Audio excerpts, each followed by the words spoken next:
És evident que en qualsevol contesa electoral o debat polític públic, jo crec que els mitjans de comunicació tenen un paper fonamental, perquè són les eines intermediàries per fer arribar la informació a la gent, tot i que ara hi ha moltes més fonts a part de a l'abast, moltes més que els mitjans tradicionals. Una gran mancança en aquest sentit de que no es reflexiona prou, no es debateix prou sobre els afers de política exterior i europea.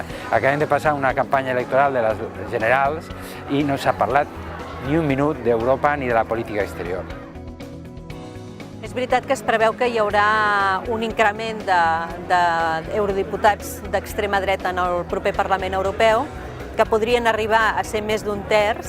El que passa és que s'ha de veure fins a quin punt tindran capacitat de bloqueig. Si es posen tots d'acord a unes sí que tenen capacitat d'incidir en determinades decisions, des de la renovació de càrrecs de la Comissió Europea, en la negociació del proper pressupost comunitari.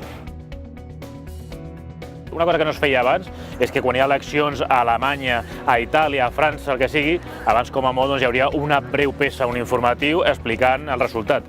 I ara, sovint, els mitjans audiovisuals fan un programa especial des d'allà per explicar absolutament tot i fer un seguiment de les eleccions. Llavors, sí que és evident que s'ha europeïtzat el debat sobre la Unió Europea. Sovint tractem el Parlament Europeu com si fos una cosa diferent, una cosa estranya, un objecte polític no identificat a nivell d'Unió Europea. El Parlament ha aprovat més de 1.300 actes legislatius durant una legislatura.